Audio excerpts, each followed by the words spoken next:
Düşənbədə Prezident İlham Əliyevlə Rusiyalı həmkarı Vladimir Putinin görüşü Azərbaycan və Rusiya arasında son 10 ayda ötən ilin dekabrında Bakıdan Qroznaya uçan Azal təyyarəsinin vurulmasından etibarən başlanan əsəb müharibəsinə son qoydu. Moskva vurulan təyyarə ilə bağlı Bakının bütün tələblərini qəbul etdi. Kompensasiya ödəniləcək və günahkarlar cəzalandırılacaq. Siyasi şərhçi Asif Nərimanlının sözlərinə görə Rusiyanın atmalı olduğu addım bununla yekunlaşmır.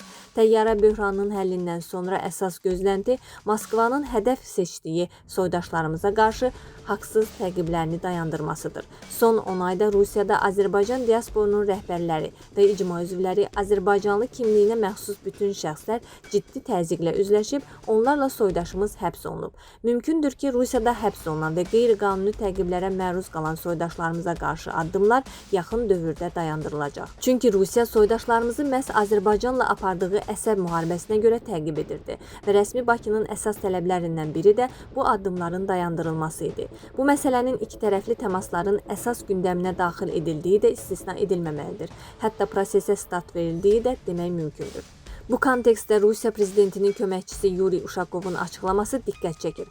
Uşakov bildirib ki, Bakıda həbs edilən Sputnik Azərbaycanın icraçı direktoru İqor Karvatov sərbəst buraxılıb, eyni zamanda Rusiyada həbs olunan Azərbaycan vətəndaşlarından biri azad edilib. Rusiya Azalın vurulan təyyarəsi ilə bağlı Azərbaycanın bütün tələblərini qəbul edib. Düşənbə görüşündə Əliyev ilə görüşən Putin ilk olaraq Azalın vurulan təyyarəsi məsələsinə toxundu. Qəzaya görə başsağlığını bir daha çatdırdı və hadisə baş verdiyi vaxt üzr istədiyini xatırlatdı. Hadisə ilə bağlı araşdırmanın yaxın vaxtda başa çatacağını deyən Putin diqqəti kənar müdaxilə üzərinə yönətməyə çalışdı. Bu, məsuliyyəti müəyyən qədər də olsa bölüşdürmək məqsədi daşıyır. Putin bildirdi ki, hadisə baş verən gün Rusiyanın hava məkanı müdaxilələr olub və hərbi hava qüvvələri buna qarşı atəş açıb.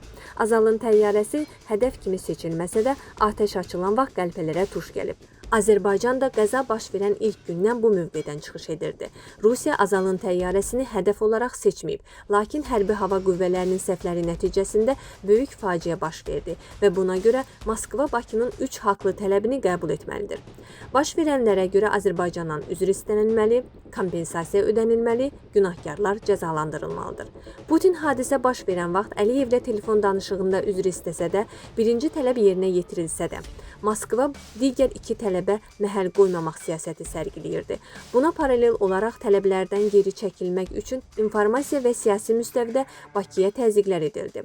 Hərçənd Əliyev bütün təzyiqlərə baxmayaraq ilk gündə sərgilədiyi mövqeyindən geri çəkilmədi və nəhayət Azərbaycanın iki tələbinin kompensasiya ödənilməsi və günahkarların cəzalandırılması icra ediləcəyi Əliyevlə görüşdə birbaşa Putin tərəfindən qəbul olundu. Bu nəticənin əldə edilməsinin arxasında iki amil diqqət çəkir. Birincisi, Rusiyada Azərbaycanla gərginliyin bölgədəki maraqlarına uyğun olmadığı anladılır. Bakının haqlı tələblərinin qəbul edilməsi Moskvanın iki tərəfli münasibətlərin ruhuna uyğun davranışı hesab oluna bilər. İkincisi, Prezident İlham Əliyev qətiyyətli mövqeyindən geri çəkilmədi.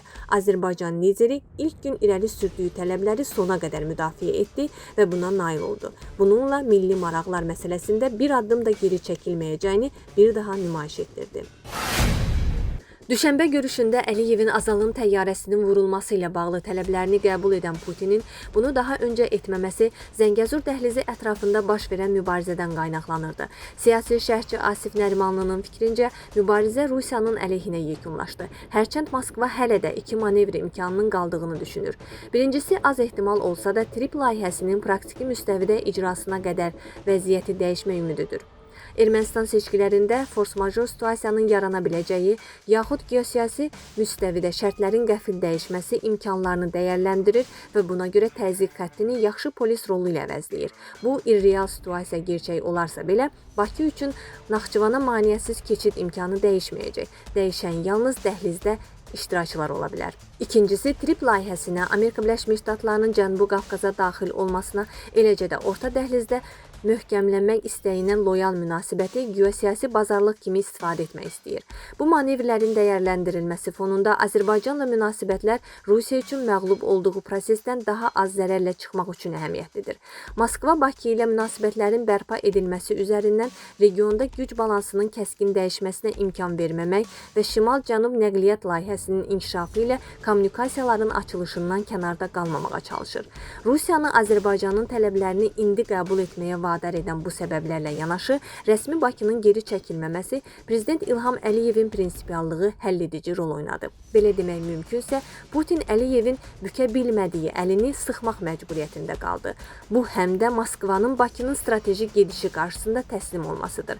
44 günlük müharibədən sonra Rusiyadan qərbə qarşı istifadə edən və istəyinə nail olan Əliyev indi Zəngəzur dəhlizində Moskva qarşısında Vaşinqtondan istifadə etməklə hədəfinə çatır.